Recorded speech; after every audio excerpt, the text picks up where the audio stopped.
Coming off of Peril on Gorgan's less than stellar sense of exploration, I was eager to see if Eridanos, the second DLC, would improve on Gorgan's solid foundation.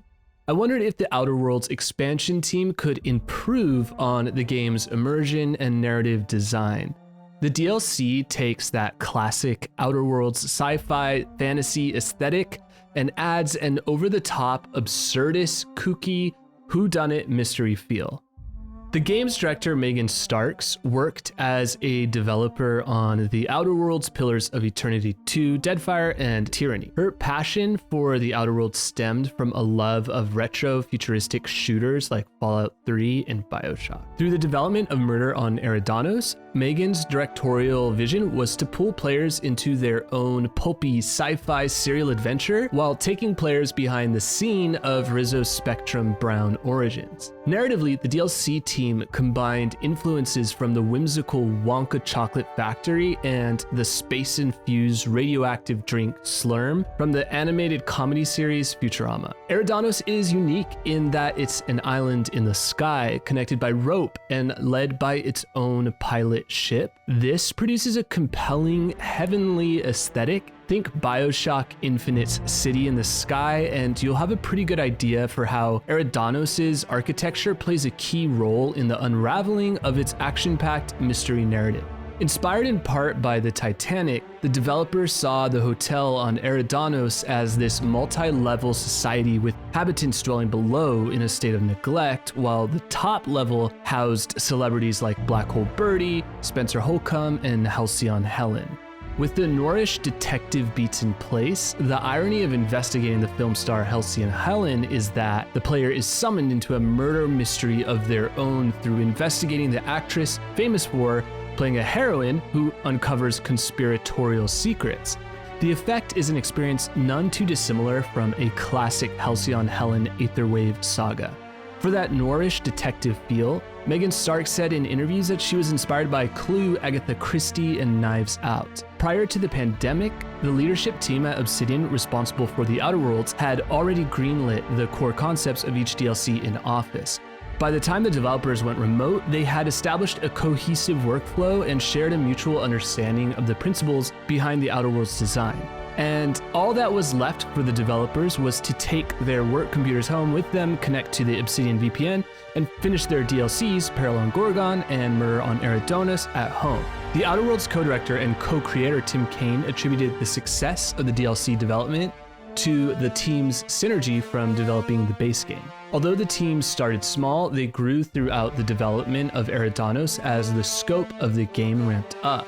Developers from the other projects at Obsidian slowly trickled into the DLC project as it progressed. Megan Starks coordinated the game's remote development, syncing up each of the new members with the appropriate information to execute their specific roles. Tim Cain told press that Eridanos utilized a newer version of Unreal Engine. Because of Obsidian's experience with the base game, the developer already understood the tools used to create the game, the narrative, humor, and the impact and function of player perks and flaws, as well as understanding the player's skill level. In the DLC of the Outer Worlds, Megan Starks wanted the team to experiment with bigger creative risks. These risks came in the form of narrative story beats that would tie in the action of the player's own experience and actions as the developers interweaved scripted cinematics and cutscenes. By improving the visual elements of the DLC, Starks strengthened the involved relationship of the player and the world as it reacted to player's choice. Tying in the gameplay with the player's relationship with the game's characters would increase the immersion of the DLC's settings, resulting in enhanced, memorable encounters. Tim Cain's personal joy of experiencing Eridanos was represented through the variable responses of the DLC's interactivity with his two different characters he chose to play as, a medical expert and a dumb guy with low intelligence. From a game design perspective, Cain is known as the director of the Outer Worlds who managed to play the game himself 16 times, testing the replayability factor of the RPG. Tim's opposing character builds further highlighted the Eridanos design ethos, in fact, empowers the inspector to interact with the murder mystery component through their own preferred playstyle. With my first playthrough, I continued my character's focus on persuasion, engineering, and medical. There's no better dopamine rush than a skill check in a dialogue tree that results in the exact outcome I desired. Kane also mentioned that Eridanos introduced new perks and flaws, but I'd add the caveat that if your player character was created prior to the installation of the DLC, then you may be subjected to the level cap of 36. Fortunately, the DLC now includes a cap that goes up to level 99. So if you're starting from scratch and own the complete edition or both DLCs, I recommend that you install those DLCs to take advantage of the expanded level system. The game allows you to intentionally frame an innocent suspect or innocently accuse the wrong person, while also offering the ability to uncover the truth behind the mysteries of Eridanos. I chose the latter option, but that doesn't mean that I wasn't terrified for a moment at the prospect of accusing the wrong suspect. Director Megan Starks built her own murder board in order to keep track of all of the branching paths within the game, while slowly driving herself crazy, attaching every option to the spider's web of player choice. Similarly, the inspector's access to the penthouse suite grants the player their own murder board, which I found incredibly helpful in keeping track of the evolving narrative. It was comforting to return to the suite, check in with Ludovico, the man who hired me, and also head into the room with all of my growing evidence, linking suspects to discoveries and different pieces of evidence collected along the way. Megan Starks explains that the extent of the player's discoveries are tied to how deep they dive into the key suspects' quests, side quests, and investigative research players put into the Eridanos crime mystery. You can also try and make the case that you're the killer, the goal being to encourage the replayability factor. According to Kane, depending on what companions you bring along, they're gonna interject into your interrogations of these suspects. And all your companions have interests, like you know that Parvati and Felix love to talk about the cereals when they're in the kitchen of the Unreliable. They will come along on some of these adventures you're having. End quote.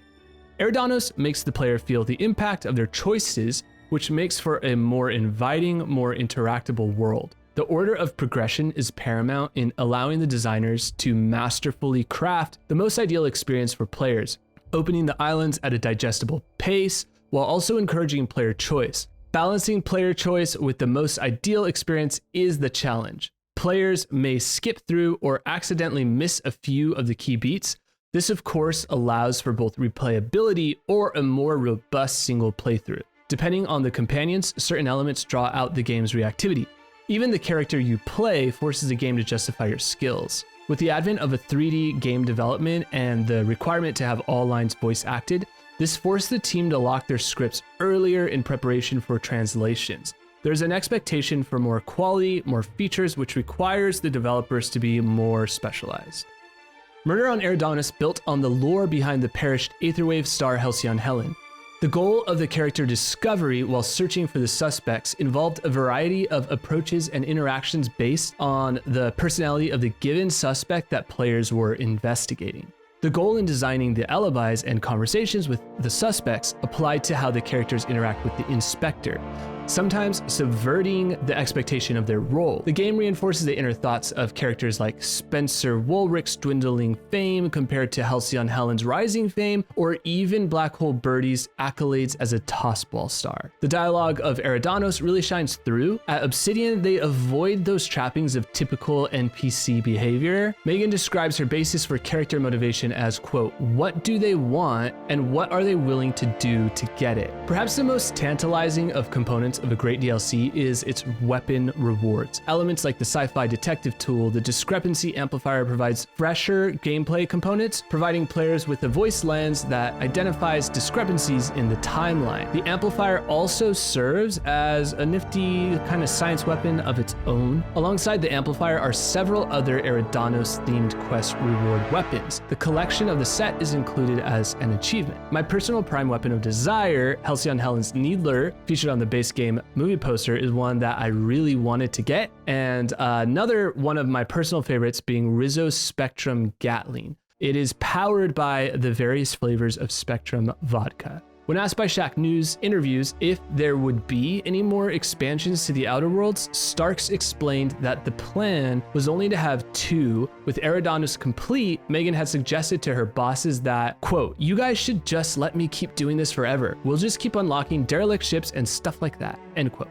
Kane added, quote, "There's a lot more stories to be told. I know that. There's a big canvas in this universe," end quote. Thank you so much for watching the Yeti Den. If you enjoyed this video, we have more videos on the Outer Worlds or other Obsidian games like Fallout New Vegas. I will see you guys all next time.